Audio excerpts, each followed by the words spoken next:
Hello students, welcome back to our channel. तो आज हम स्टार्ट करने जा रहे हैं pair of linear equation in two variable का लेक्चर नंबर 4। ओके, तो इसमें हमने कल जो देखा था वो था ग्राफिकल रिप्रेजेंटेशन कैसे होती है, क्या होता है ऑफ लीनियर इक्वेशन। आज हम करेंगे उस पर क्वेश्चन। तो क्वेश्चन हमारे पास दो टाइप से आते हैं। या तो वो आपसे क्वेश्चन पूछेगा कि वो आपको पहले इक्वेशन दे देगा और आपको बोलेगा कि draw the graph of this linear equations, या फिर आपको इक्वेशन भी खुद ही बनानी पड़ेगी। तो हमने जो पहला एग्जांपल लिया है उसमें हमें इक्वेशन सबसे पहले सेट करनी पड़ेगी। ओके, तो वो इक्वेशन सेटिंग कैसे होती है वो सारी चीजें हमें इस लेक्चर में सीखनी है। कैसे कैसे ग्राफ का फॉर्मेशन होगा वो सारी चीजें भी हम यहाँ पर देखेंगे। तो यहाँ पर क्वेश्चन क्या है हमारा, 10 students of class 10 took part in mathematics quiz. If the number of girls is 4 more than number of boys, then represent the situation algebraically and graphically।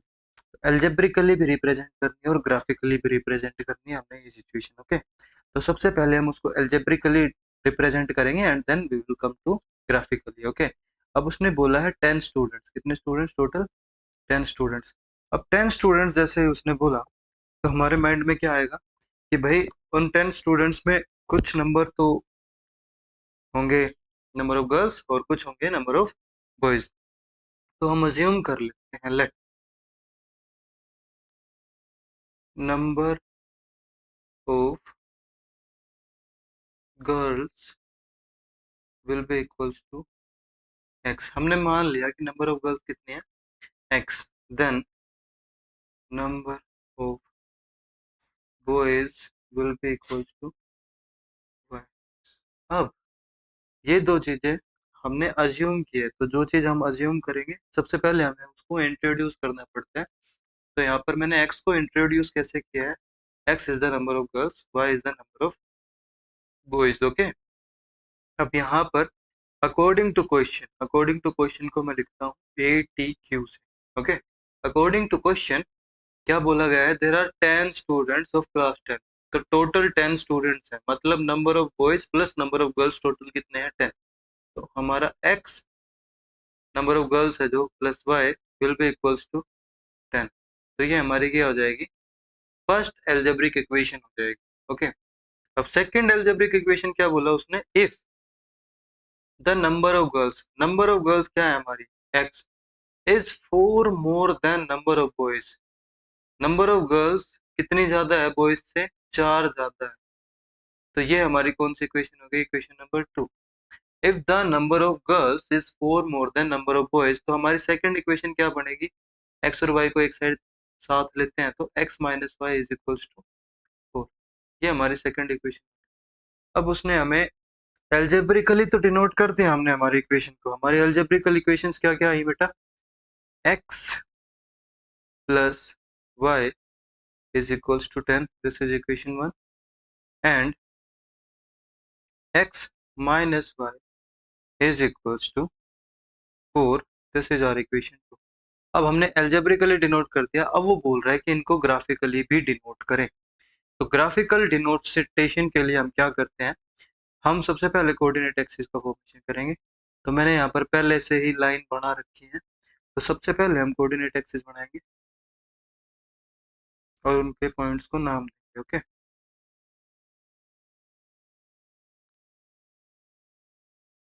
one is our x axis, another one is our y axis। तो ये हम मान लेते हैं हमारी coordinate axis है और ये दो लाइंस हमने अलग से ड्रॉ करनी है। Okay, this is our x axis, this is our y axis. Now अब x एक्सिस और y एक्सिस हमने बना ली, कोऑर्डिनेट एक्सिस बोलते हैं इसको कंबाइंड फॉर्म में। हमारी इक्वेशन क्या है, x plus y equals to 10, this is our first equation. तो हम यहाँ पर क्या करेंगे, सबसे पहले ये जो फर्स्ट इक्वेशन है ना इसको डिनोट करेंगे समहाउ यहाँ पर। ओके, तो इसको कैसे डिनोट करेंगे, हम एक टेबल का फॉर्मेशन करते हैं जिसमें हमारे x कोऑर्डिनेट और y कोऑर्डिनेट आते हैं, x कोमा y की फॉर्म में। ओके, तो यहाँ पर इस इक्वेशन में सबसे पहले मैं एक वेरिएबल की वैल्यू 0 ले लूँ या फिर कुछ भी अज्यूम कर सकता हूँ। तो मैंने यहाँ पर एक वेरिएबल की वैल्यू क्या अज्यूम कर ली, x, let x equals to 0। तो यहाँ से y कितना आ गया मेरा, इस इक्वेशन में पुट करेंगे तो y आ जाएगा मेरा 10। तो पहला कोऑर्डिनेट क्या बनेगा, 0,10। 0,10 मेरा फर्स्ट कोऑर्डिनेट आ गया इस इक्वेशन का। एंड एक बार के लिए मैं y को 0 मान लेता हूँ, ये फर्स्ट कंडीशन मानी थी, लेट y इक्वल्स टू 0। तो यहाँ से x कितना आ जाएगा मेरा, 10 के इक्वल आ जाएगा। Then x will be 10, y will be 0। नया कोऑर्डिनेट क्या बना, 10,0। ओके, अब इनको हमने ग्राफिकली रिप्रेजेंट करना है। अब ग्राफिकली रिप्रेजेंट करना मतलब कोऑर्डिनेट एक्सिस में दिखाना पड़ेगा, सिंपल सी बात। तो कोऑर्डिनेट एक्सिस को मैं अपना थोड़ा सा बड़ा कर लेता हूँ, इस एक्सिस को थोड़ा यहाँ पे शिफ्ट करते हैं, एक्सटेंड करते हैं थोड़ा, इस एक्सिस को भी थोड़ा सा पीछे शिफ्ट करके एक्सटेंड कर लेते हैं। ओके, पॉइंट ज़्यादा है, ज़्यादा बड़े हैं हमारे। ओके, चलिए करते हैं स्टार्ट। ओके, हमने यहाँ पर देखा, इस पॉइंट को अगर मैं 2 बोलता हूँ, this is 2, this is 4, this is 6, this will become 8 and this will become 10। ऊपर क्या क्या पॉइंट आएंगे, this point will be 2, this will be 4, this will be 6, this will be 8 and the last will be 10। Okay, अब हमें हमारे coordinates को represent करना। तो पहला कोऑर्डिनेट है मेरा 0,10, जहां पर मेरी x की वैल्यू 0 हो और y की वैल्यू 10 हो। वो कोऑर्डिनेट कहाँ पर होगा मेरा, y एक्सिस पे होगा, सिंपल सी बात, x 0 y 10। तो ये मेरा फर्स्ट कोऑर्डिनेट आया उस लाइन का। और this will become the second coordinate, जहां पर x की वैल्यू 10 और y की वैल्यू कितनी हो, 0, मतलब जो पॉइंट x एक्सिस पे लाई कर रहा हो।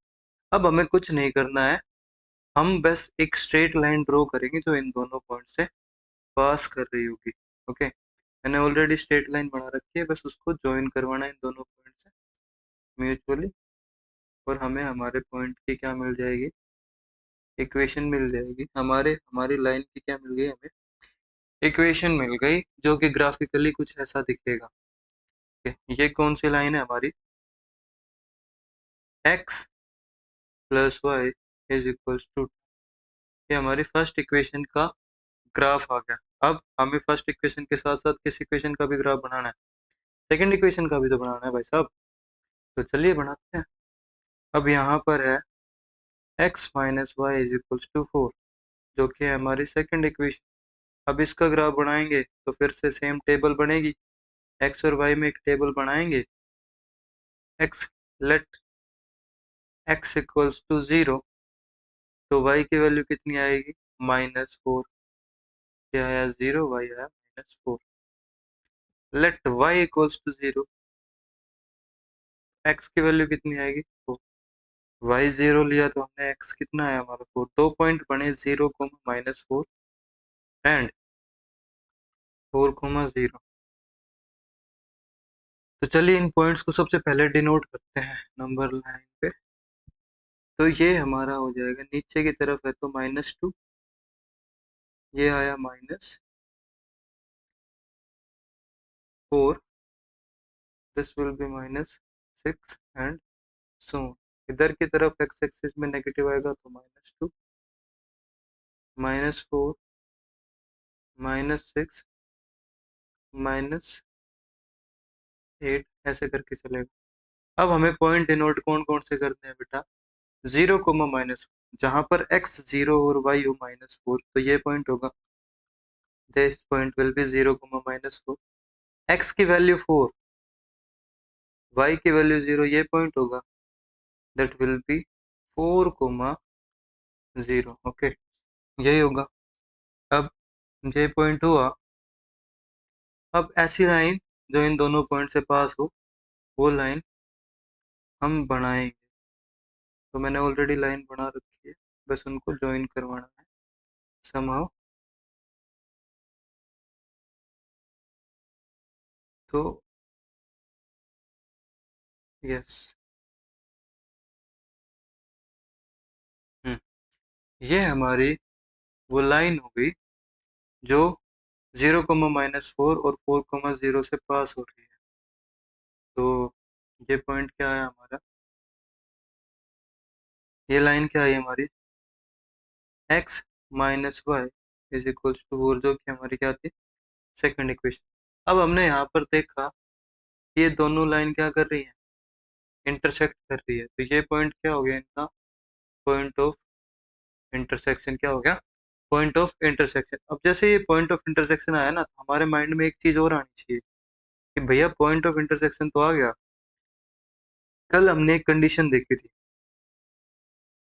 x + y = 10 and x - y = 4। ये चीज है, कल हमने एक कंडीशन देखी थी कि दो पेयर ऑफ लीनियर इक्वेशन ऐसी दिखती है, a1x + b1y + c1 = 0, a2x + b2y + c2 = 0। In equation को कंपेयर करेंगे तो यहाँ से हमारा a1 किसके बराबर आएगा, 1, b1 किसके बराबर आएगा, 1, c1 किसके बराबर आएगा, -10, a2 किसके बराबर आया, 1, b2 किसके बराबर आया, -1, और c2 किसके बराबर आया, -4। सारे कांस्टेंट वगैरह भी हम एलएचएस साइड पे देते हैं। तो एक कंडीशन थी, जब लाइन इंटरसेक्ट करेंगी, a1 by a2 will not be equals to b1 by b2। अगर ये कंडीशन है तो हमारी लाइन क्या करेंगी, इंटरसेक्ट करेंगी। तो चलो देख लेते हैं। तो यहाँ पर a1 कितना है, 1, अपॉन a2 कितना है, 1। तो ये बना केस हमारा a1 अपॉन a2 का 1 अपॉन। अब b1 बाई b2 कितना कितना है, 1 अपॉन -1, जो कि इक्वल नहीं है, which is not equals to a1 upon a2 के। मतलब यहाँ पर हमारी ये कंडीशन सेटिस्फाई हो रही है, जिसकी वजह से हमें कैसा लाइन मिल रहा है, कैसा पेयर ऑफ लाइन मिल रहा है, इंटरसेक्टिंग, जो यहाँ पर इंटरसेक्ट कर रहा है। ओके, और ये जो पॉइंट ऑफ इंटरसेक्शन होता है, यही हमारा क्या होता है बेटा, सॉल्यूशन। क्या होता है, सॉल्यूशन। तो इस केस में इन दोनों पेयर ऑफ लीनियर इक्वेशन का कितने नंबर ऑफ सॉल्यूशन आएगा, एक सॉल्यूशन आएगा, जिसको हम बोलते हैं यूनिक सॉल्यूशन। क्या बोलते हैं, यूनिक सॉल्यूशन। और ये सिस्टम को क्या बोलते हैं, कंसिस्टेंट सिस्टम। ओके, इस सिस्टम को क्या बोलते हैं, कंसिस्टेंट सिस्टम। आई होप आपको ये चीज समझ में आई होगी। एक दो क्वेश्चन और प्रैक्टिस करते हैं हम इस पे, उसके बाद हमें चीजें और अच्छे से क्लियर हो जाएगी। ओके, तो अगला क्वेश्चन हमारा है, फिर से वर्ड प्रॉब्लम है। तो सबसे पहले हमें क्या करना पड़ेगा, हमारी इक्वेशन फॉर्म करनी पड़ेगी, अलजेब्रिक इक्वेशन बनानी पड़ेगी, and then we have to represent it graphically. Okay, तो चलिए शुरू करते हैं बिना किसी देरी के। Romalia went to a stationery store and purchased 2 pencils and 3 erasers for ₹9. Her friend Sonali saw the new variety of pencils and erasers with Romalia, and she also bought 4 pencils and 6 erasers of the same kind of ₹18. Represent this situation graphically and algebraically. Okay, तो भाई हमारे पास दो लड़कियां हैं, एक का नाम है रोमीला एंड दूसरी का नाम है सोनाली। ओके, तो रोमीला स्टेशनरी गई, उसने 2 पेंसिल और 3 इरेजर खरीदे 9 रुपए में, और सेम टाइम पे सोनाली उसके साथ थी। तो उसने देखे कि नई वैरायटी क्या रखे हैं, इरेजर और पेंसिल्स। तो उसने भी 4 पेंसिल्स और 6 इरेजर्स खरीद लिए, कितने रुपए में, ₹18। ओके, तो अब हमें सबसे पहले इन दोनों को अरेंज करना पड़ेगा एल्जेब्रिकली कि क्या इक्वेशन बने। तो यहाँ पर हमारा अजम्पशन क्या आएगा वो देखते हैं। लेट, अब बेटा प्राइस के ऊपर बात चल रही है, और पेंसिल और इरेजर का प्राइस है, तो प्राइस मान लेते हैं। Late price of 1 pencil is equals to X rupees. Price of 1 eraser is equals to y rupees. Okay, तो अकॉर्डिंग टू क्वेश्चन रोमिला ने कितनी पेंसिल खरीदी है? दो पेंसिल का प्राइस कितना हो गया हमारा 2x। और कितने इरेजर खरीदे हैं? तीन, तो तीन इरेजर का प्राइस हो गया 3y। और टोटल कितने बन रहे हैं उसके पास 9 रुपीज। तो ये हमारी क्या हो गई फर्स्ट इक्वेशन। सेकंड में सोनाली ने कितनी पेंसिल खरीदी बेटा? उसने खरीदी चार पेंसिल। तो चार पेंसिल, अगर एक पेंसिल का प्राइस x है तो चार का कितना हो गया 4x। प्लस कितने इरेजर खरीदे उसने उसी टाइम पे? छह इरेजर। तो छह इरेजर का प्राइस हो गया 6y इज इक्वल्स टू 18। उसने इतने रुपए में ये चीजें खरीदी है। तो ये हमारी क्या होगी दूसरी इक्वेशन। अब ये दोनों इक्वेशन हमने एल्जेब्रिकली तो अरेंज कर दी, दोनों इक्वेशन बन भी गई हमारी इजीली। ओके, अब देखते हैं कि ये ग्राफिकली कैसे दिखती है। तो हमें वो अरेंज करना है। तो भाई सेम रूटीन अपना, तो क्या करेंगे सबसे पहले कोऑर्डिनेट एक्सिस बनाएंगे। हाँ, इस बार थोड़ी कोऑर्डिनेट एक्सिस में बड़ी बनाता हूँ आपको थोड़ा अच्छे से समझाने के लिए।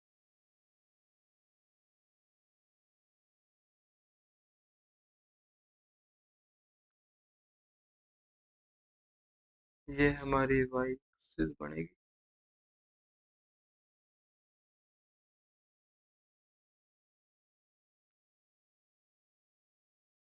Sorry,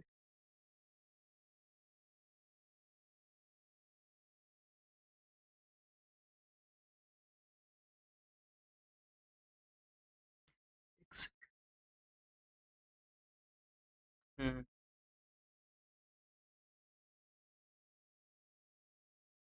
just put it here. इस एक्सिस को थोड़ा सा ऊपर शिफ्ट करते हैं। ओके, ठीक, चलिए, ये हो गई हमारी एक्स एक्सिस, ये हो गई हमारी वाई एक्सिस। ओके, अब जो हमारी दो इक्वेशन बनी है उनके अकॉर्डिंग हम पॉइंट्स बना लेते हैं। सबसे पहले 2x plus 3y is equal to 9, ये हमारी फर्स्ट इक्वेशन। अब इसके अकॉर्डिंग पॉइंट्स बना देंगे। तो x और y में क्या बनाएंगे, हम एक टेबल बनाएंगे। टेबल बनाते हैं।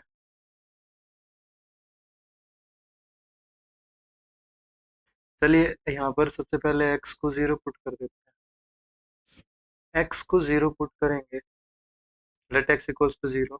तो इक्वेशन क्या बनेगी हमारी 0 प्लस 3y इक्वल्स टू 9। मतलब y की वैल्यू कितनी आ जाएगी 3। अब दूसरी में क्या पुट कर देते हैं, y को 0 पुट करते हैं। y को 0 पुट करेंगे तो x की वैल्यू कितनी आएगी 2x will be equals to 9। x will be equals to 9 by 2 that is 4.5। 9 by 2 ही रिप्रेजेंट। तो दो पॉइंट बने हमारे 0,3 एंड 9 बाई 2,0। ओके, अगला 4x plus 6y is equals to 18। तो यहाँ पर भी टेबल बनाते हैं x और y में। x की वैल्यू 0 पुट करते हैं। x की वैल्यू 0 पुट करेंगे तो क्या बनेगा 0 plus 6y is equals to 18। y की वैल्यू कितनी आएगी बेटा, अगेन 3 आ गई। अब एक बार x की वैल्यू 0, y की वैल्यू 0 पुट करेंगे, क्या इक्वेशन बनेगी 4x plus 0 equals to 18। x की वैल्यू कितनी आएगी मेरी 9/2। कितनी आएगी 9/2। तो पॉइंट क्या है 0,3 एंड 9/2,0। अब आप लोगों ने एक बात नोटिस की कि जो फर्स्ट इक्वेशन है उसके भी दोनों पॉइंट्स और जो सेकंड इक्वेशन है उसके भी दोनों पॉइंट्स क्या हैं, सेम है। तो दोनों पॉइंट सेम है तो यहाँ से हमारी इक्वेशन कैसे बनेगी हम वो देख लेते हैं। पॉइंट है हमारे 0,4, सॉरी 0,3। पॉइंट्स है हमारे 0,3 एंड 9/2,0। तो सबसे पहले पॉइंट रिप्रेजेंट कर लें, इसको 1 बोल रहा हूँ 1। 2 3 4 5 6 ऐसे करके चलेगा। इधर ऊपर की तरफ भी दिस इज 1 2 3 4 ऐसे करके चलेगा। चलिए, अब पहला पॉइंट आएगा हमारा 0,3। 0,3 मतलब जहाँ पर x की वैल्यू 0 y की वैल्यू 3, ये पॉइंट होगा। 0,9/2, 0 4 और 5 के जस्ट बीच में आएगा, मिडल। 9/2 मीन्स 4.5, 0 यहाँ पर लाई करेगा ये। अब हमें लाइंस ड्रॉ कर, तो मैंने ऑलरेडी लाइंस ड्रॉ कर रखे हैं, बस इनको पास करवाना है पॉइंट, वो करवा देते हैं।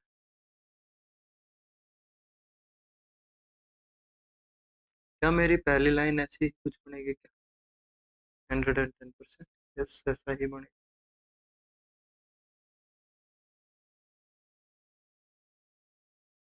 ओके,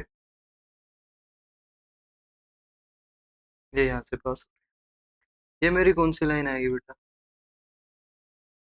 मैं पहली लाइन मान लेता हूँ, 2x plus 3y is equal to 9। क्या मेरी दूसरी लाइन भी यहीं से पास हो रही है? यस, क्योंकि वहां पे भी पॉइंट क्या क्या आए हैं, 9/2, 0 एंड 0,3। दूसरी लाइन भी मेरी यहीं से पास करेगी, तो जस्ट इसके ऊपर आएगी क्या मेरी दूसरी लाइन? जी बिल्कुल, ये मेरी दूसरी लाइन होगी जो जस्ट इसकी क्या आ रही है, ऊपर आ रही है। तो ये दोनों लाइंस आपस में क्या कर रही हैं? कोइंसाइड कर रही हैं। क्या कर रही हैं? कोइंसाइड। ये था 4x plus 6y is equal to 18। Okay, अब ये दोनों लाइन एक दूसरे के ऊपर क्या कर रही हैं? कोइंसाइड कर रही हैं। तो ये एक नई कंडीशन बना रहा है हमारे पास। हमारे इक्वेशन क्या क्या है वो देखते हैं। सबसे पहले इक्वेशन आई हमारी 2x प्लस 3y। इक्वेशन क्या क्या आई हमारी? 2x plus 3y is equal to 9। 4x plus 6y is equal to 18। ये फर्स्ट इक्वेशन थी हमारी, ये कौन सी थी? Second equation. ओके, इनको कंपेयर करते हैं। a1x plus b1y plus c1 equals to 0। a2x plus b2y plus c2 equals to 0। Okay, तो यहाँ पर कंपेयर करने के बाद a1 की वैल्यू आ रही है 2, b1 की वैल्यू आ रही है 3 एंड c1 की वैल्यू आ रही है -9। a2 की वैल्यू आ रही है 4, b2 की वैल्यू आ रही है 6 एंड c2 की वैल्यू आ रही है -18। तो मैंने एक चीज बताई थी, को इंसिडेंट लाइन के लिए कंडीशन होती है जिसमें a1/a2 is equals to b1/b2 is equals to c1/c2 हो। अगर होता है तो हमारी लाइन कैसी है? को इंसिडेंट है। यहाँ पर क्रॉस चेक करें, a1/a2 कितना आएगा मेरा? 2/4, जो कि कितना आ रहा है? 1/2। b1/b2 कितना आ रहा है? 3/6, जो कि अगेन किसके बराबर आ रहा है? 1/2 के। c1/c2 मेरा कितना आ रहा है? -9/-18, जो कि अगेन किसके बराबर आ रहा है? 1/2 के। तो a1/a2 is equal to b1/b2 equal to c1/c2। मतलब हमारी लाइन दोनों क्या कर रही हैं? को इंसाइड कर रही हैं। तो लाइन कैसी हुई हमारी? को इंसिडेंट लाइन्स हुई। कैसी लाइन्स हुई? को इंसिडेंट लाइन्स। हमने ग्राफिकली भी देखा कि हमारी दोनों लाइन्स कैसी हैं? को इंसिडेंट है, मतलब एक लाइन दूसरी लाइन के ऊपर लाई कर रही है। और इस केस में हमारे पास कितने सॉल्यूशन आएंगे? Infinite solution. कितने सॉल्यूशन? Infinite solution. और यहाँ पर ये भी किसका एग्जांपल है? कंसिस्टेंट सिस्टम का। ओके,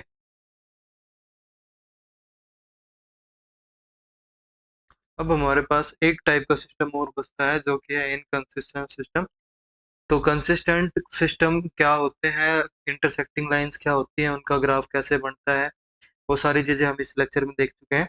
इनकंसिस्टेंट सिस्टम क्या होता है, वहां पर लाइन कैसी होंगी, वहां पर A1/A2, B1/B2 और C1/C2 की क्या कंडीशन होगी, हमें वो चीज देखनी है। ओके, तो वो करेंगे हम अगले लेक्चर में। तब तक के लिए thank you so much guys, do follow our channel, और आपको इसी तरीके से अच्छे वीडियो मिलते रहेंगे डेली।